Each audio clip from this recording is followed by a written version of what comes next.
Welcome to Two Girls, One Crime, the podcast where we peel back the layers of the darkest crimes ever committed, one terrifying tale at a time. I'm your host, Christy, and with me, as always, is my co-host, Kayla. Okay, so this is Paul Joseph Fronczak. He was born on April the 25th, 1964. See, he's little, all his little, He is adorable. his little hospital picture and all that little stuff. So he was born at Michael Reese Hospital in Chicago to his biological parents, Chester Fronczak and Dora Fronczak. Chester and Dora, some fancy names. So he was born a year after they had a stillborn baby. Okay, so he's a rainbow baby. Yes, so they obviously were extremely excited whenever they had him. And I think I got a picture of his mom and dad here. Okay, so on April the 27th, 1964. So 2 days after he was born. Yes, a nurse came in. She was dressed, in the white nurse's scrubs and stuff. And she came up to Dora while she had Paul and said, hey, the doctor needs to see the baby. So, of course, she didn't think anything of it, and she handed Paul over to the nurse to let her do her thing. But that woman was not a nurse. She had dressed up and disguised herself as a nurse and ran away with his baby. So this is the 60s. So Yes. there was no nothing put in place. No alarms, Nothing. security guards, maybe? Nothing. I remember when I had my first baby. It was in a military hospital. And I had to give a code word every morning to the nurse to come on, and only me and her knew this word. And if I even remotely looked at the door, his little ankle bracelet would go off and scare you to death. Well, that's funny because that's like they have a code pink now, and that's what it is in the hospitals.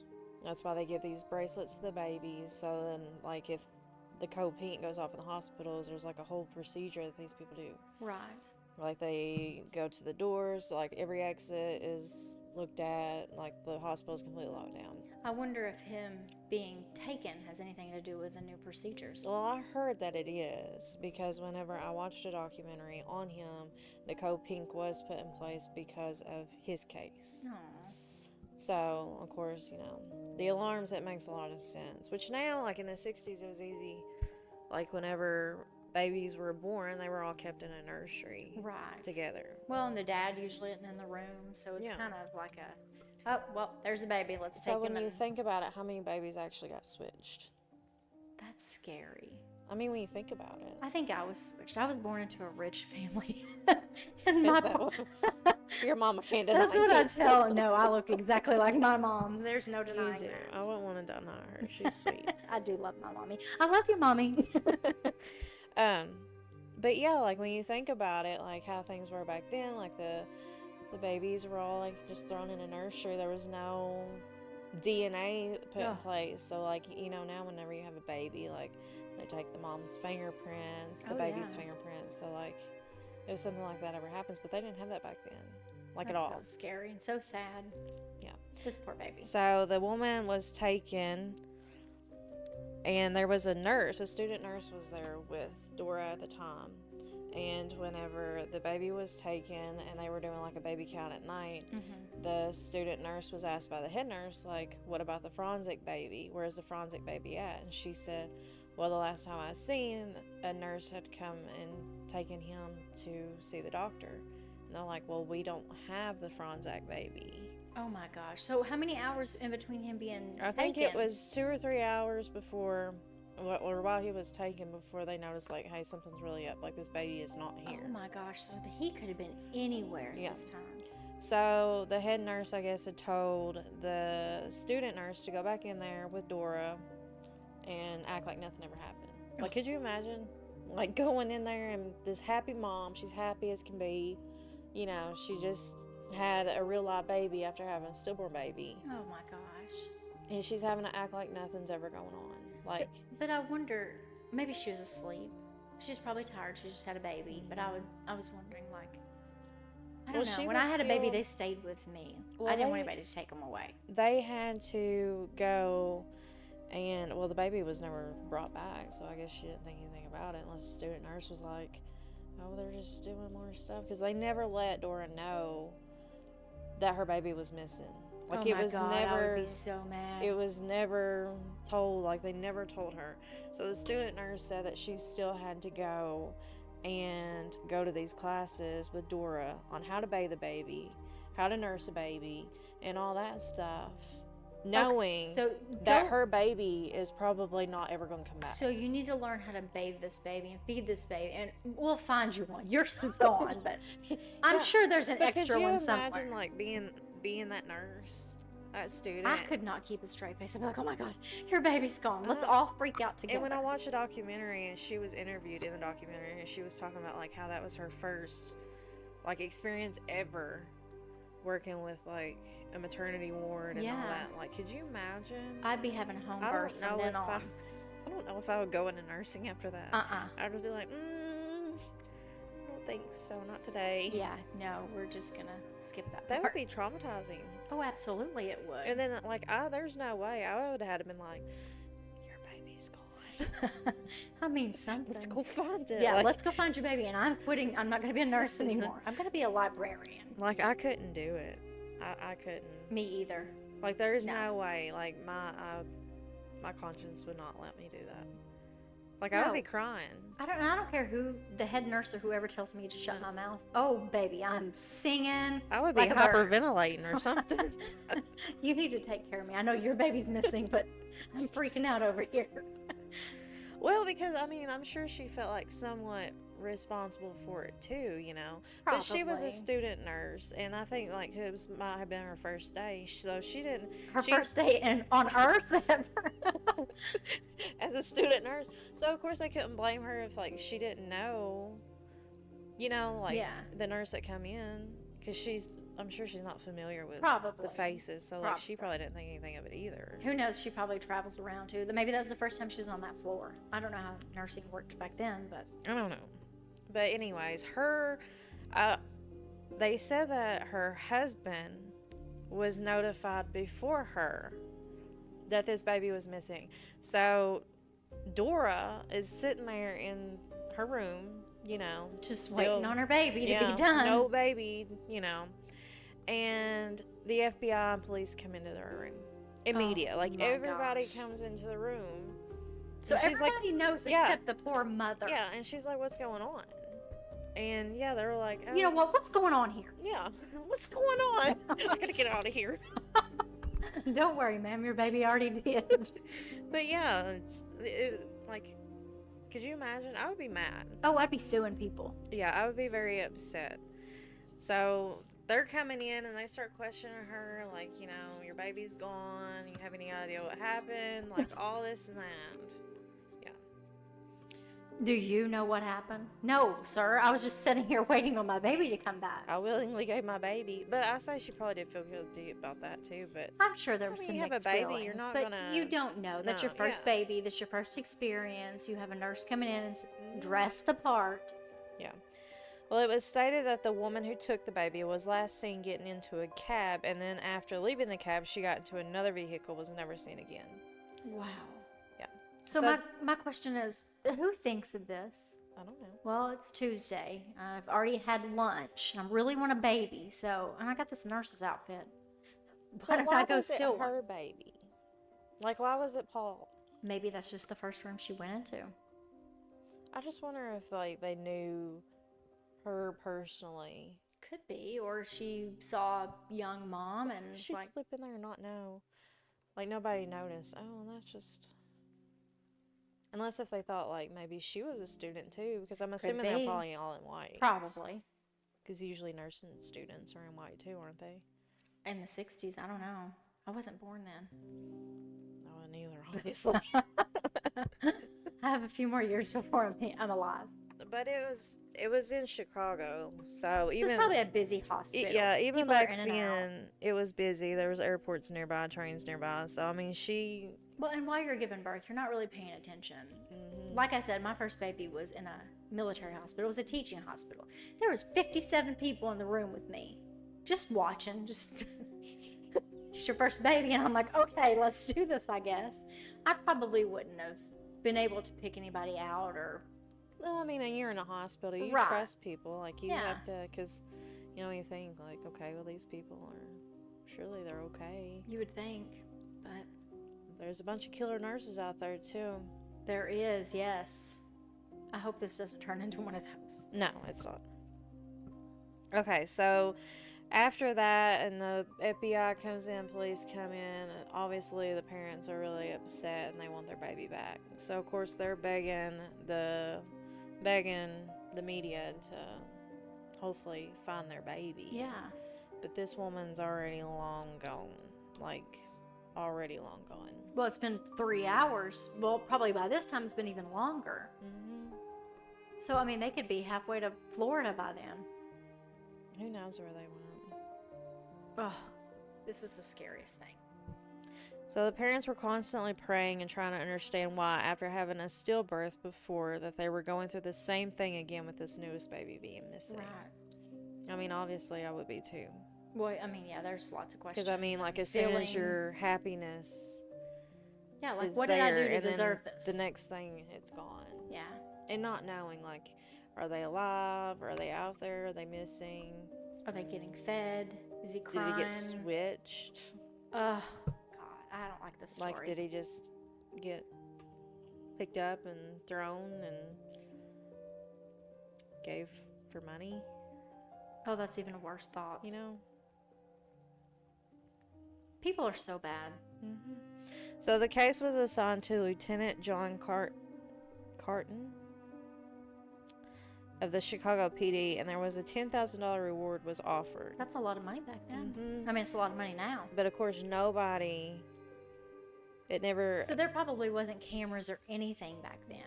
There was nothing. Just eyewitnesses, I think was the one. And those are, you can't. Eyewitnesses are not always the greatest for information. Yeah. And it doesn't stand true to anything either. Yeah. Because, I mean, anybody could say anything.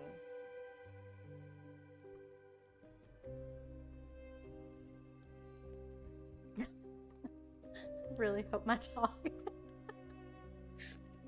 Okay, so here's a picture of Chester, And trying Dora. to, Oh, that's So this sad. is a news clip, of course. Like, I guess that's whenever they were doing the media. And it looks like she's still in her really jammies upset. from having a baby. Yeah, she was very upset that her baby is gone, and he's obviously upset too. And then here's a little hospital picture of the baby. Oh my He's goodness. just so cute. He's little. Yeah. So, on July the 2nd, 1965, so that's what, 15 months after the baby is missing. Oh my God. Can you imagine? Just think about that. Yeah. 15 months of not knowing where your brand new baby is. He's growing up, hopefully, but who knows what's happening to him? Well, this day, July the 2nd, in 1965, 15 months after, in Newark, New Jersey, after the baby's disappearance, a child was left in a stroller on a busy sidewalk. Oh my gosh. So they're in Chicago, Illinois, and this baby was found in New Jersey. Wow. So it was a random baby sitting in a stroller on a sidewalk. 15 months old. Yeah. So, of course, a whole new investigation goes on with that baby. So, the police were contacted after some time had passed, and Detective Joseph Farrell was the lead investigator of this one. Of the baby in New this York. child. Or New Jersey. Yeah. Okay. That was discovered in the stroller. It was stated the child was well dressed and in a nice stroller. The child was taken to a nearby hospital to be examined. Other than having a black eye, the child was in good health. So remember that black eye, because that comes in to play later on in the She story. just done punched this baby in the eye. Yeah. So nobody claimed the baby. They had, of course, the media and stuff trying to tell them, hey, this baby's missing. And I guess nobody thought of it at the time. Yeah. Because I guess it was just normal for people to just leave their kids unattended while they ran into the store. Yeah. Nobody thought anything of it. Like, now you can never do that. But, after some time had passed, hours have passed, they're like, this mom ain't come back for this kid, and this kid is still just sitting here. Poor baby. So they noticed that, the kid's been abandoned. So, of course, they called the police and all that, and that gets the ball rolling on all that. But nobody claims this baby. This is hurting my heart. Nobody. And surely somebody would have been like, hey, that's so-and-so's baby. Yeah. Like, somebody would have seen them around, you would think, unless if they were, do you not do play dates or have family? You don't go to barbecues or anything like that? Unless if they were kept in a home because they weren't They were stolen? Or abused. I mean, because he did have black eye. I don't know who stole this baby, but he was I'm in good hating this health. person. He was in a black eye. He had a black eye, but he was well dressed in a nice stroller. So maybe this mother had planned to leave him anyway to make it look good and just. Well, I'm gonna punch you in the eye and leave you at the grocery store. I've had enough. Yeah. This mothering thing is not working out. Find your way home. Yeah, it's not working out for me. I stole the wrong kid. This one's hyper. This one gets on my nerves too much. I need another one. So, because nobody claimed it, the child was taken to an adoption foster home where he was given the name of Scott. Scott, okay. Because, back then there was no DNA test, so, they had no proof of... I'm 15 months old. My name's been Steve, but now I'm Scott, so... Yeah. So, many articles were made in an attempt to get the child's family to come forward, but no one did. That's when the police in New Jersey and Chicago began to wonder if the found child could be that of Dora and Chester Fronczak, which would have been Paul Joseph. So, of course, the police get in contact with them, and the Fronczak family was contacted and was introduced to the child, which then they claimed as their son. Okay. So, there's no DNA test, nothing to go by other than this kid looks like he could be mine. I found this kid. I think you got the same nose. I bet it's yours. Well, one of the things that I read is that because they don't have DNA tests and it went off similarities, they had stated that they believed it to be theirs because he had the same ears as Chester. Okay. So that's what they went on. But, okay, in my mommy heart, though, my baby's been gone for 15 months. There's a baby here. Even if he's not really mine, he needs a home. I need a baby. He needs a home. That's what I think the biggest thing was for them. They were so desperate to find their child. Yeah. And nobody else was claiming it, so they're like, well, maybe that is him. Yeah. And I think that's what, Dora had, probably thought, what does it hurt? If I don't take this kid and he's really mine, then I'm going to live with that guilt forever. And then if he's not, he still needs a place to go. But even if he's not my kid and we take him in, I can still, raise him as my son. This is giving me changeling vibes. Here's a picture. Oh my gosh, he's adorable. He's very cute. Can you imagine leaving that little face with a black eye? He's adorable. So that's him, and I think these were the detectives that, I guess, found him and then brought him back to him. And then here's his mom, Dora, and his dad, Chester. And during the documentary, because I watched a documentary, The Lost Son, Paul Fronczak had actually mentioned about this picture that he thought it was weird that everybody was smiling at the camera, but his dad was looking down at him, wondering if that was really his son. And that's the vibes he got from it. Yeah. Which, you can see his face, and he's just kind of like, But it's going to keep Dora happy. I'm sure he had a lot of emotions. Obviously, she's happy. And I'm sure she probably thought, what if this isn't my kid? Yeah. I'm sure that thought was there. He was only 2 days old when he went missing, so, there how much does your newborn change? Yeah. My kids don't look anything like they did when they were born. Mine either. I remember having a kid, and then, they do their thing, give them a bath, and bring them back, and I'm like, oh, is this mine?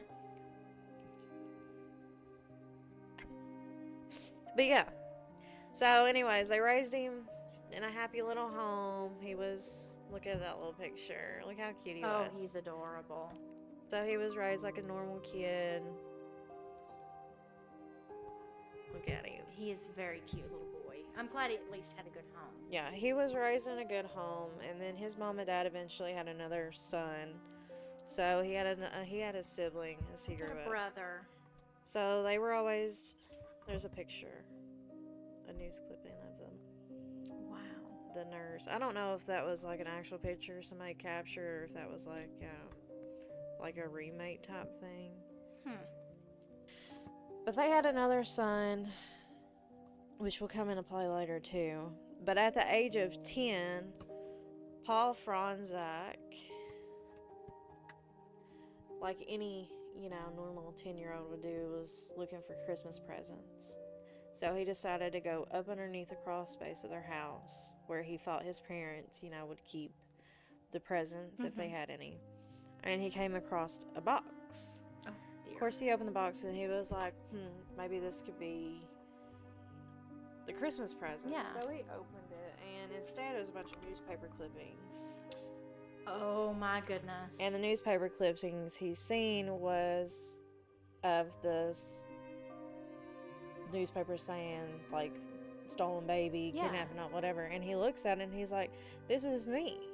So, of course, he gets excited and he takes it up to his mom and he's like, hey, I found this. And he thought it was cool. Like, he didn't think anything about it. He was like, okay, well, I went missing when I was a kid. Now I'm found. Now it's all cool grand story. and happy. And he was excited and wanted to hear about it. But his mom was pretty upset and told him to go put it back and not to go back down there. Yeah. Because I think, obviously, she probably still has mixed emotions about, Well, let's not rattle that tree because you could actually not be mine, and we don't want to get that started again. Yeah. I've accepted the fact. She's probably still got a lot of feelings about it. Yeah. And probably now that he's getting older and more features, at the age of 10. He's probably not looking so much like him. Yeah, she's probably starting to notice, like, I don't know if this kid's mine or not. I mean, he's mine now, but he sure don't look like us. So he did have a younger brother, David Fronczak, and he described that their childhood was picture perfect. So, they all got along. They were great little family and stuff. But as they got older, he realized that him and his brother were like two complete opposite people. Mm-hmm. And their looks were definitely part of that. So once Paul got older and he started to figure, something's up, I don't really think. And of course, you've had how many years? I think he moved away when he was 18. But how many years of like sitting there contemplating, like, am I really who they say? Because I would wonder. Oh, absolutely. If I seen that, I'd be like, how do you know that I'm really that, or was I kidnapped? Yeah. And like, where did my family come from? Okay. Mystery deepens. I love this story so much. I mean, I'm into it. But yeah, as he got older, he kind of and started seeing the change between like him and his brother. I think he really started realizing that like I'm two different people. Yeah. Like we're not. And I think it caused a little bit of tension in the home too, because he was just a completely different person. It's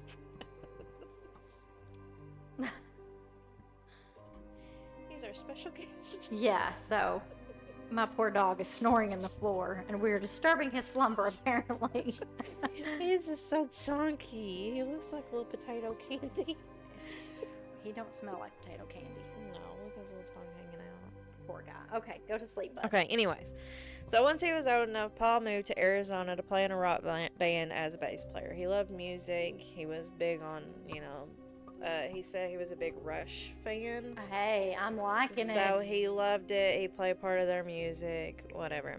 So he ended up finding these people that were a band, and they asked him if, he auditioned to be part of their band. He accepted it, got it, whatever, and that's why he moved to Arizona.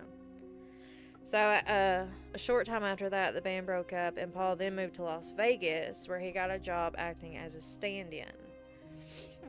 Okay. For some kind of movies. So in 2004, 2005, he met his wife Michelle online, and they had a daughter together named Emma. So that was something big for Paul whenever his daughter was born, because he noticed that, like, while they were in the hospital, his daughter stayed with them the whole time. Rightly so. And if you seen that, like, you were possibly kidnapped at birth, I would make sure that my baby was with me too. Oh, yeah. Like, I wouldn't want her leaving my sight. Absolutely not. So after having his daughter, he started to wonder more about his own life, because obviously, like, you want to know, like... Well, everybody's curious about the birth story. Mm-hmm. How'd they get here? Mm-hmm. And especially after seeing those, I would be very curious. Oh, I would aggravate yeah. the poop out of my parents to know Yeah. And I of would course, the ask joke daily. always comes around like, am I adopted? Yeah. But, like, because you're different. Or, like, if you have siblings, they're always like, well, am I adopted? Like, Aubrey and Gunner love to aggravate each other. Yeah. Like, one of them, I can't remember which one, says that they were found by the dumpster. I think Aubrey tells Gunner that. My family says that we are the milkman. Oh, your dad's the milkman. Mom likes to joke and tell me that I'm Jameson the Butlers. Oh, okay. Jameson. And we had my ex-husband believing that for a long time. Oh, God. Dad can't deny me. I look just like Right. Dad. Thanks to him, I got these Flintstone feet, these fat face, and these man. Thanks a lot, Dad. Appreciate Thanks, you. Dad. I tell Mom too. I'm like, thanks, Mom. I got none of yours. Where were you at on that one? She's like, I can't help that your dad's genes outdone mine. I'm like, I have red feet. You know what? Try harder next time. That's what you get for not doing any of the work, Mom. Oh, Kaylin for hobbit feet. I do hate it. Look at my sausage fingers. Oh my gosh. Anyways, in 2012, Paul had asked his parents to do a DNA test. Oh. Yeah. So, of course, at first they agreed to it.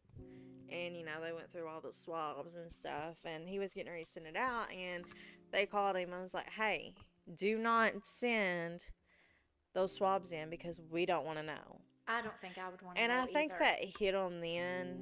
Of course, they're probably like mixed emotions because they're like, what if, it comes back that he's not ours, and is he going to want anything to do with this anymore after that? And then, again, where is my real baby? Mm-hmm.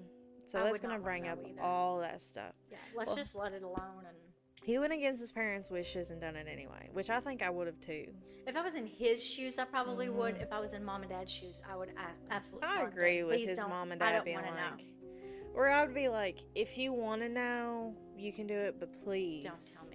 do not let me know if that's not my real baby. But then I keep thinking about the real baby. I don't even know the ending of this, if he's real or not, but I hope. Okay, so against his parents' wishes at the age of 47. Okay. So he's 47 years old and he's finally deciding, like, I'm going to do this. So I got to do it for myself because those newspapers were down there. And you think, I'm sure he's got lots of questions. Yeah, and you're going to want to close that chapter of your life, or you're Yeah. always going to wonder. Yeah. So he done that. He turned it in anyways, and it came back that there was zero relation. Oh my So gosh. he is not Paul Fronczak. Chester and Dora is not his biological parents. They're only, quote unquote, his adoptive parents. But could you imagine the feeling? I say he probably knew. He probably had a feeling like So- he. I'm wondering, the police bring this baby, and there's like no paperwork with him. It's just, here you go, it's your baby, and this birth certificate will work. Yeah, because they didn't have DNA testing back then. But now that you're 47 years old and times have progressed, like there's so much more stuff out there now. Like Well, now there's I so have many even more different questions. ways. Oh yeah, there's so many more different ways. And of course, like now, like I'm sure even when his daughter was born, they probably done the whole thumbprint thing. That they Probably. do. Well, now I'm wondering who gave him a black eye? Who abandoned him? Where is this person at? But was that really him? Oh my God, I don't even know. I mean, yeah, it was, but Oh, wait, I'm really confused now. It is very confusing, but the black eye does come into play later, so we'll learn about that. So he found out that there was no relationship to his parents, and he ended up telling them by an email. Oh. Or sending them a letter, I can't remember. Letter, email, whatever. Either way, it's pretty. Yeah. So I think I would just take that to my grave. I would pursue trying to find my real person mhm. on my own. But those people were good to me, treated me like their own son. I get it, but then like, I wouldn't tell them no. how would you go about finding out who you really are without them knowing? Because they're gonna find out eventually. I don't know. Be very, Because very if you sneaky. do like Ancestry.com and all that, like genealogy, I guess, but it's the word's gonna get out. probably. Especially in that big of a case. Like this is a case from the 60s, and we're just now finding out that this Paul Fronczak is still missing. Yeah, that's true. 47 years later, this Paul Fronczak is still considered to be a missing child. All right, back to square one. Yeah. So, whenever he told his parents about it, of course they were upset, and they actually went some time without talking to him because they were so upset. Yeah. So I think it was like a year. Wow. I mean, I can see the betrayal on their side too. And he's an adult, so but he has the right to find out who he is and what his story is. Yeah, they can't be mad at him for that. Especially like whenever he's got his own kids. Yeah. He's gonna want the actual history and make sure, like, I'm sure his kid wants to know. Right. Which, I mean, just because you're not blood doesn't make you not family. Yeah.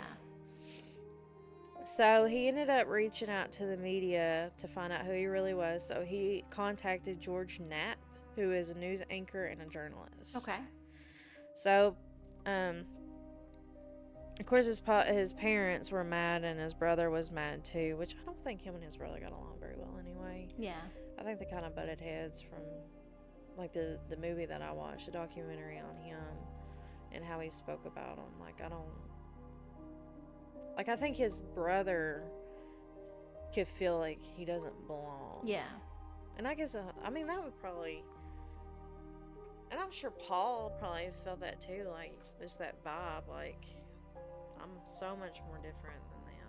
Well, I would be petty if I was his brother and be like, well, at least I have my parents. At least I wasn't never lost at birth. Yeah. I was stolen. The favorite. No, that's why nobody stole me. Nobody stole you because you're a turd. You were the ugly baby Yeah. they wanted to get rid I of. stole the good one. Duh. So he decided to get in contact with a genetic genealogist, Okay. Cece Moore, and she was able to actually find a cousin Go Cece. of him. Yes. So she found a biological second cousin by the name of Alan Fish. Fish. That's Fish. a fun word to Fish. say. It's weird. I spell weird too. Fish. But anyways, they had made plans. He got in contact with his cousin Alan. They had made plans to meet up, and talk over. Well, Alan actually called Paul like a few hours before they were to meet and was like, hey, I'm not feeling too good. I'm not going to be able to make it. And then a few hours later, Paul got the phone call like, he died. Oh my gosh. I know. So could you imagine being so close to finding and meeting somebody that you're biologically related to? Okay, so here I would be showing up to the funeral. Yeah, I don't know if he did or not. Oh, I would, and I'd be asking some questions. But like he gets excited and gets shot down. Yeah. So what did his cousin die of? I don't know. I think it was like a heart attack or something. The so Lord does does not want this guy to find out I know. who he is. He's that's like your son. Like, you just need to be happy. Yeah. But I mean, God, I would want to know. Yeah. I mean, I don't blame him at all for. No, I don't blame him either. But I'd be showing up at that funeral with I'd be like, somebody gotta tell me. So I'll be swabbing everybody in there and be like, who are you? Your cousin who? Well, we need to talk. So after planning the meet, he passes away, and after the death, he gets access to. Okay, so what's funny about Alan is that he was actually adopted too. Okay. So I feel like these kids are trading cards. It runs in the family. I don't want Nobody this one, wants but I the want real that kids. one. Let's just switch them around. So Alan was actually adopted too, but because of his adoption being open, they were able to get a hold of his biological parents. Oh, okay. So by doing that, they were able to connect Paul to a biological family member. Okay. So they got in touch with Alan's biological father, who didn't even know he had a kid. Oh, one of those. Yeah. Okay. So didn't know he had a kid, and his name was Lenny Roscoe. He was actually a boxer and a doo-wop singer. What? Yeah. Well, that sounds really cool. I know. So I looked him up on YouTube. He's got some like music videos and stuff. Oh, we're gonna have to watch that. I know. So this guy was, and he was upset. He was crying that, because whenever they called him and was like, hey, you have a biological son, he mentioned, like, he was really excited. He's like, oh, cool, I have a son. But Yeah, but, and of course, he said as soon as he found out that he died, the same time he found out that he had a son, that he died, like... My head is spinning. He was really upset because he was excited, you know. Finally, I'm going to have a son. I want to meet him. Like, where is he at and all this? And then, you know, he just passed away. But we need some information from him. Yeah. So, he actually had 2 cousins. Lenny did. He had 2 cousins. Gilbert, whose wife was Marie, and Leonard, whose wife was Lynn. So, these cousins of Lenny would make one of these, Gilbert or Leonard, to be Paul's biological dad. Whoa. Yeah. Okay. So, Gilbert and Leonard are both deceased. Of course. Okay. Along with Gilbert's wife, Marie. I think she was deceased too. But Leonard's ex-wife, Lynn, was still alive. And they were able to get in contact with her. And she had spoke on Gilbert and Marie Rosenthal, who had 3 children, which also included a set of babies, a boy and a girl. Mm-hmm. The twins were born on October the 27th at Atlantic City Hospital in New Jersey, the same year that Paul Fronczak went missing. Is Paul one of the twins? Oh my God. I don't like the boy. Yeah. Black as I and set him out on the corner. We're going to keep this girl. She's a winner. So, Lynn stated that she had gone to visit Gilbert and Marie and had met the twin babies. And then the next year that they stayed, they were gone. Both babies were both gone. So, they went to go, I guess that would have been the sister-in-law. Uncle and sister-in-law went to go visit. And one year they're there, and the next year they're gone. But they also had 2 other kids that were there. So what happened to the twins? Well, who's the kids that are still there? Older sister and brother, or they had, older siblings? So there was an older sister, and I can't remember if it was an older brother or if he was younger.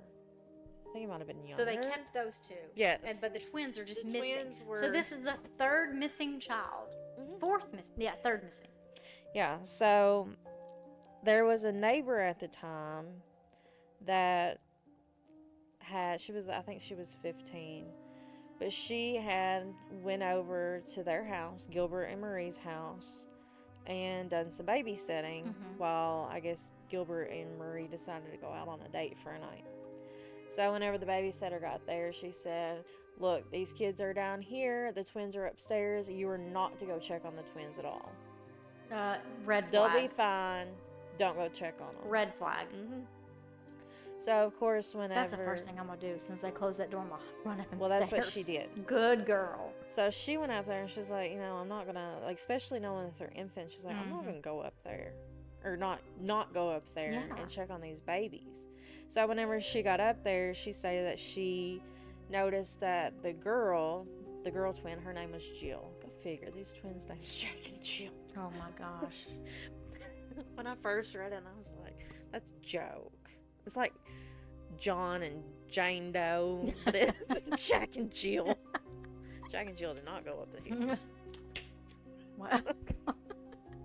But anyways, the babysitter went up there and she noticed that the girl twin, Jill, her crib beds were like urine soaked and just nasty, and that the baby girl was really quiet. Like, of course, when you see a stranger, most babies are going to be like crying. Is she alive though? She's alive. Okay, so she's breathing. But she's just very, very quiet.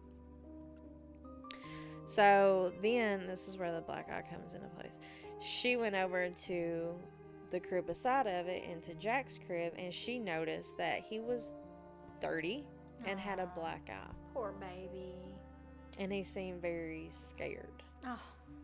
Yeah. So I'm sure that, you know. And nobody did anything. Mm-mm. See, I don't know if she reported it or anything. Or I think she'd mentioned that, like, she'd mentioned it to, like, maybe her parents or something. I can't remember.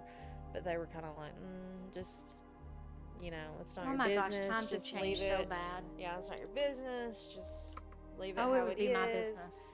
And, but, I mean, why would a baby have a black eye? Because his mom's a dillweed. Yeah. Obviously. So whenever, I'm assuming she took care of these twins more than the other kids that she was babysitting. Yeah. I mean, I would have, been loving on them and doing what I can to make them happy. Yeah. But whenever Gilbert and Marie came back and noticed that she had went up there and took care of them whenever she wasn't supposed to, she was really upset. But I mean, I wouldn't care. I'd have been like, look. Sorry about your luck, lady. Yeah, I mean, if you ain't gonna take care of them, I'm gonna take care of them.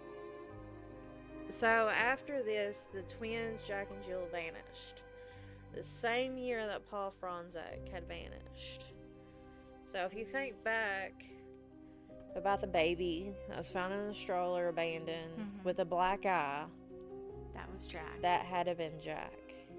But who abandoned him? And where's Jill?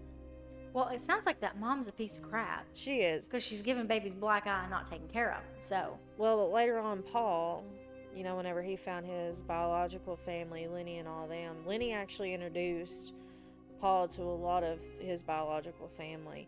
And a lot of his cousins has stated different things about how his biological mom, was an alcoholic. His dad was abusive.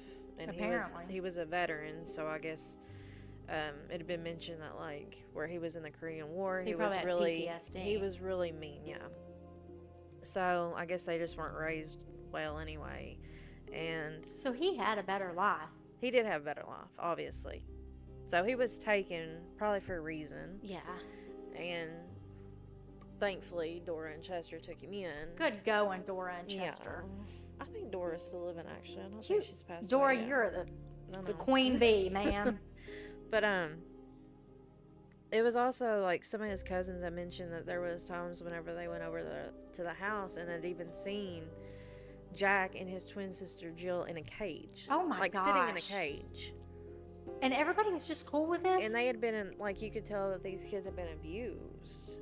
And nobody, which I mean, I don't know. I'm sure somebody would have said something, but I mean, that was in the 60s. And we think back, with Sylvia and stuff, nobody ever said anything about her either. But I think it was they probably didn't have and they probably didn't have a whole lot of stuff back then to, determine things. Yeah, and there's no 911 like they do now. Yet, so yeah, can't just call and report anything like that.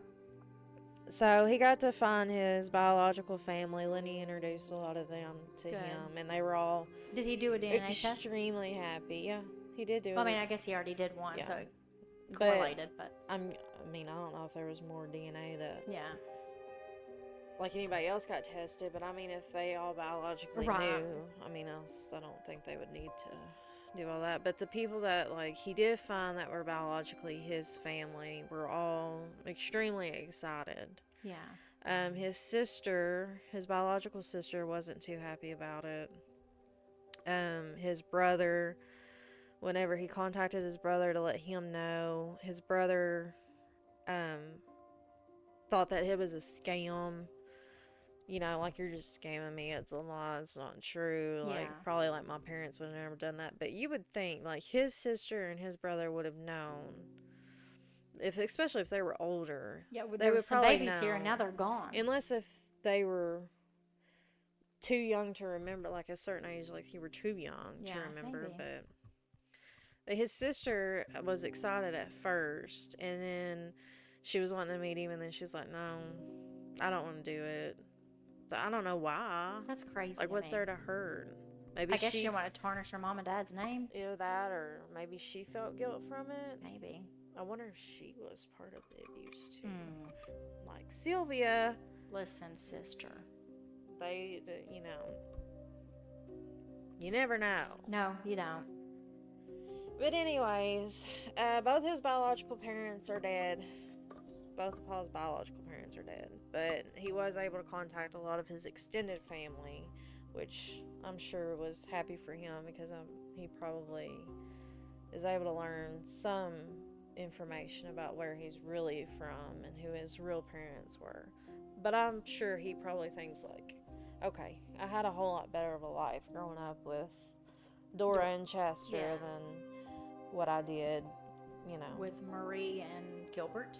Yes, Marie and Gilbert. So, Jill's never been found. His twin sister. Nobody knows what happened to her. Like, even the family, like, nobody knows. So, he thinks that due to their circumstances as kids, that maybe something bad had happened. I mean, probably.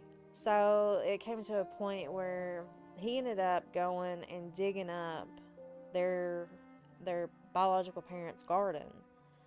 I thought you were going somewhere else with that for a minute. I was like, what? We're digging up Big Gilbert right now.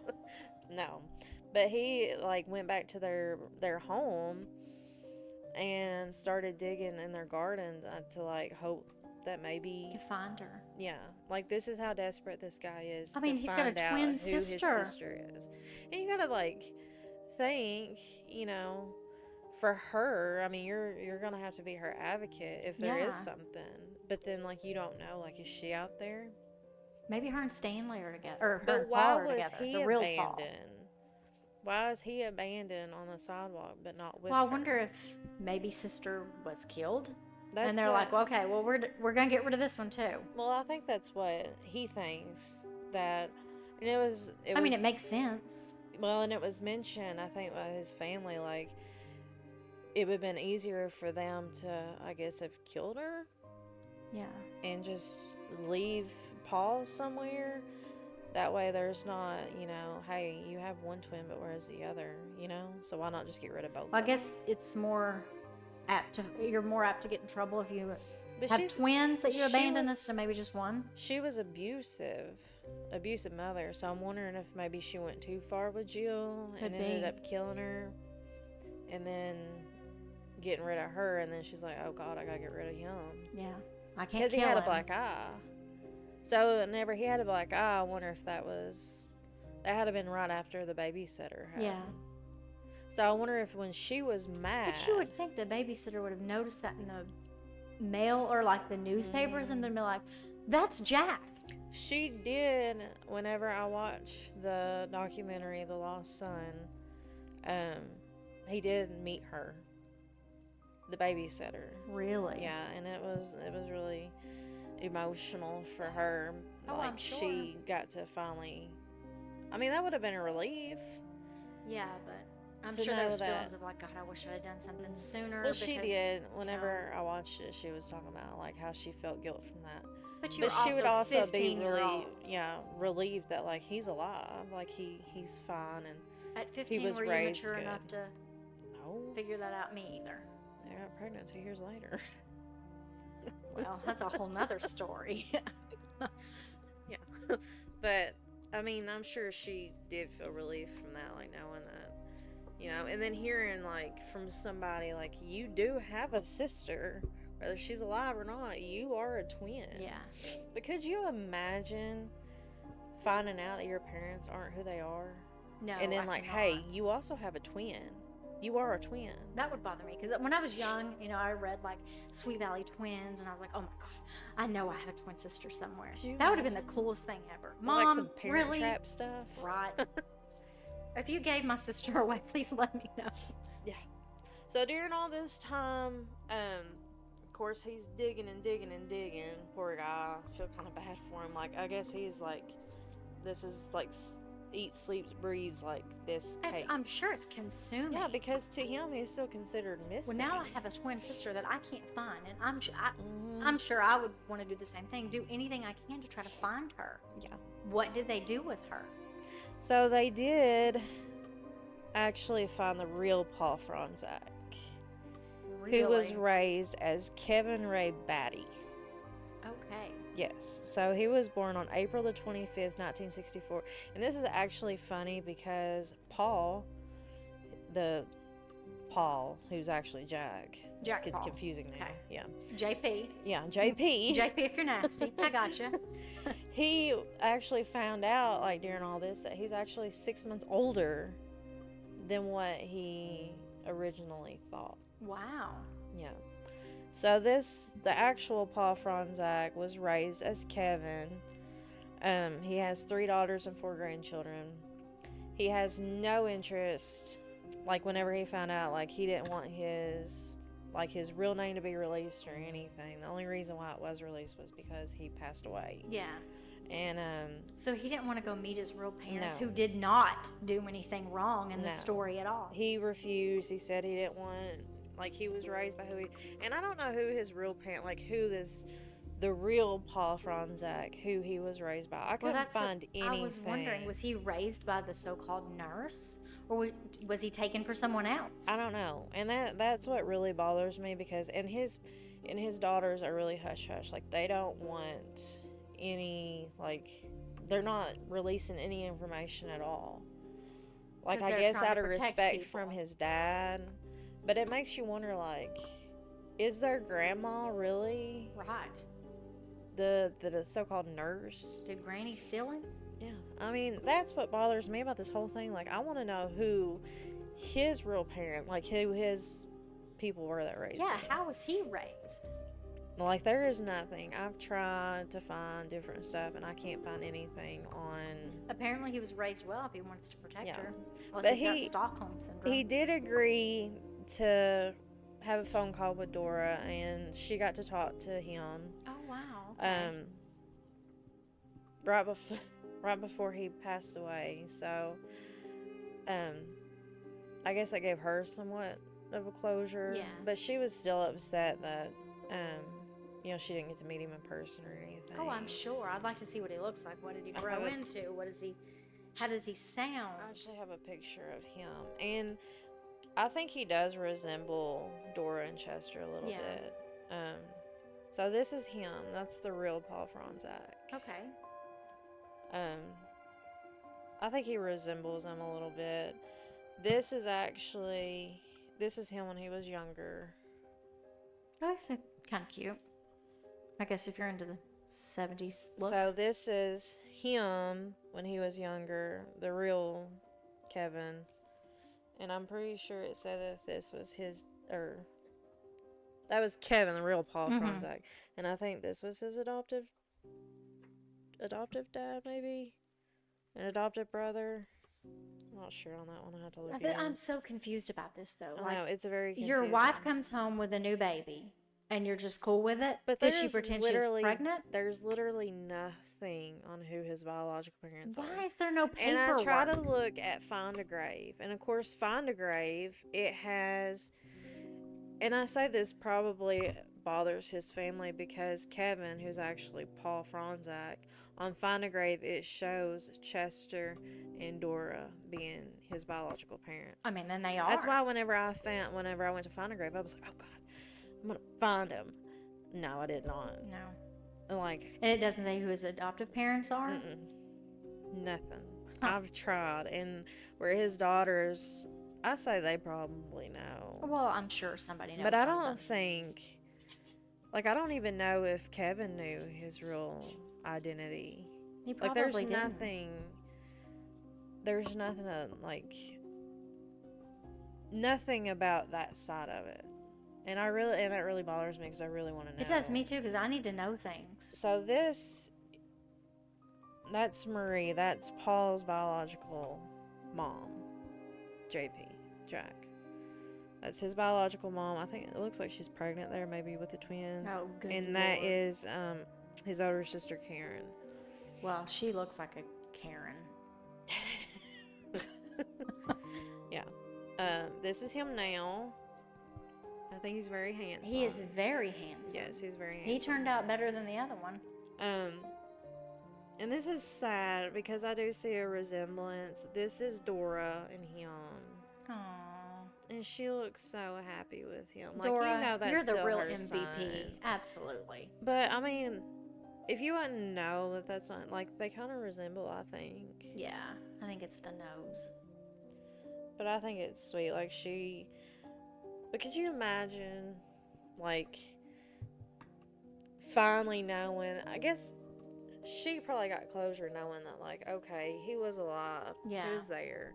But I kind of think it's kind of dirty that they don't Like, I mean, the she's real got biological, Paul Fronczak. yeah, she's got Kids biological don't want grandkids her. out there. Like, I mean, I get you were raised in a certain way, but, like, give this poor woman some relief. She did nothing wrong. Yeah. I feel like they're kind of doing her dirty with the whole thing, because... I agree. This is him digging up their home. Wow. Looking for his sister. Like, this poor guy is trying so hard. This makes me sad. He's made this whole case his life to the point where his wife and him actually got divorced because she couldn't handle it anymore. She's like, he's all about that. I mean... But would you? I would. I'd be obsessed. I don't care anything. Like, if you can't support me in this, then... Bye, Felicia. But, I mean, if my husband told me that, I'd be like, I want to be doing more research than him. Yeah, like, let's dig together. I'm digging up bones, buddy. I'm okay with it. I mean, I'd be all for it. Yeah, but we're weird. We are really weird. Apparently. I didn't know this till recently. So, they did a age progression video, or photo on what they believe that his twin might look like now. So this is like... This is the craziest story I think I've ever heard. I love his story so much. It is, and like the fact weird that and it's confusing. Still ongoing is crazy to me. But I just really want these people to, like... You should reach out to Paul. We should. Okay, let's do it. Okay. So he does have a book. Well, we're gonna have to read it. I found it on Kindle as soon as I, like when I was doing my research and seeing that he has a book. Of course, I had to go right over to Kindle and buy it. So I haven't read it yet, but I'm really excited. It's called The Foundling. Okay. So I'm sure like that book's Changeling? gonna be more informative and like more personal than what the documentary was. Well, I'm intrigued. I'm gonna have to watch the documentary. I'm very like I've been checking on it every day since because it blows my mind. It's crazy. I feel bad for him. I do. At least he was raised by Dora. He was. Dora's my favorite person now. And he's still like he's got a good home, and like I feel like it's a blessing for him that he was placed with him. Oh yeah, for sure. You know, he got out of that, but of course, you know, I'm sure. Oh, here's a picture. That's a picture of him at the hospital whenever he had his exam done. I guess that's a nurse, maybe. Yeah. Bless his little heart. How could you punch a baby like that in the face? What is wrong with people? He was a cute little baby. He was. Even if he's an ugly baby, you don't deserve that. I'm not saying ugly babies need to be punched. No. But it drives me nuts because I'm not able to find anything on the real Paul Fronczak. Like, I just want to know. If I was part of that family, I would be doing my own research. Mm-hmm. We'd be making Which, I mean, they could be. They might just be hush-hush about it because I feel like maybe they do know the real story, or maybe they're in denial about... That's just not something I could be hush-hush. Maybe I have a blabbermouth. I don't believe that, but maybe. I'll be like, you know what? My dad was a stolen baby. He was raised... Ma'am, I'm just trying to check you out at Kroger. I don't need to know your story. But some people are like that. Some people just, they're happy and content with being raised a certain way. I guess. I don't care. I want to know. I'm Nosy Rosie, and I'm Petty Betty. I want to I've been like, Grandma, did you steal my dad? What did you do with Jill? What happened? Tell me the story. I'm not going to tell on you or anything. Just tell me. Was you upset that wasn't real your baby? He turned out ugly, didn't he? It's those ugly babies. They'll get you every time. That's what I get from kidnapping. I ain't got ugly one. Not nobody's going to want this kid. Oh my God, oh, poor Dora. You go, Dora. Yes, I agree that we should try to reach out to Paul because it's fascinating. It is a very fascinating It's very story. fascinating. I think I need to take some Excedrin after this. There's a lot going on. I'm trying to tell you. I told you, I said this is a big case. It's going to take a minute, but it's so interesting. It is very interesting. Especially the fact that it's still ongoing. I hope still he to finds this day. what he needs. Like, I hope that he comes across something that helps. Yeah. It's going to be a lifelong obsession. I mean, it has been. I just really want to know where Jill is too. Like, Well, I'll yeah. get contact. We're like, we'll go help dig. Heck yeah, we will. I got a shovel in my car. Not really. I got a I shovel. really don't. I was gonna say, why do you have a shovel in here? You never know when I'm out looking for stuff. Those bones you found. Listen, sometimes I get ideas. Well, just make sure you call me. Are you going to answer your phone? You don't answer when I call you. Listen, if you're trying to FaceTime me, I know she's done found some more bones. She's got something going on today. Okay, so yeah, we definitely should reach out to him, and he was able to mend his relationship with his adoptive dad, Chester, before his dad passed away. So I'm sure that well, Chester didn't do anything wrong either. No, he was just upset, and I say I probably would have been too, but I mean, you can't blame him for not wanting to know, you know. Well, yeah, but I'm sure he was grieving on his own. Because, I mean, you would be grieving, like... You lost a child. Mm-hmm. You went 47 years thinking this was your kid, and it wasn't. So now you would be grieving, You're grieving too. it again. You have to do this loss all over. Now you've lost something else. See, I'm not sure if he knew, if he was able to know that the real Paul Fronczak was dead or not. But, I mean, they're both dead now. Maybe they can meet somewhere in heaven. I mean, when I get to heaven, I got questions. I got so many questions for people. I'm going to get kicked out for asking too many questions. I tell Chris all the time, I'm like, Jesus is going to be up there flashing lights and put me in a house full of all the mean kids, because he's like, I told you to teach. You asked me. This one's at trouble. She asked for flashing lights. I'm going to be the quiz kid, apparently. You asked for all these signs, and you ignore everyone I give you. Do you think he gets frustrated with us? I'm sure he does. But Sorry, Dad. He was our guest for the day, little baby Jesus. Caleb brought baby Jesus today, and Lord knows we always need Jesus. Yeah, we do. I love him. All he needs a little Jesus. He goes everywhere I go. That's good. But yeah. Well, this was one of the most intriguing stories I've ever heard. Yeah.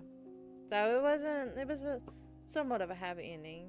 Nobody was killed. Nobody was murdered. We did a story without murder. I know. It's the first timer here, guys. But yeah, it was interesting. I'm still following it every day that I can, because I'm sure he's still out there searching. Well, hopefully we can give an update. I hope Maybe one day we can do Paul number 2 and say, we found Jill. And she's okay. He did mention that he is not going to change his name. He was going to continue to go by Paul until all his, I guess, questions have been answered and all the doors have been closed. So he is still legally, I guess, Paul. Well, and Paul's legally Scott. Was it Scott? Kevin? Yeah, Scott. Kevin, yeah. Hi, Kevin. Yeah, so, and that's on his grave. Kevin is. Yeah, Kevin. And then it shows his biological parents being Chester and Marie. Wow. And I really want to know who raised him. Like, we need to find that too. Mm-hmm. And I wonder if Paul has found that out yet, because he's so determined on this case. We've got to get in touch with him. Yes, we're going to call Paul. Yes. Well, I hope everybody enjoyed the story, because there may be updates. We're going to get a hold of Paul and see what we can do. Yeah. All right. Thanks, guys.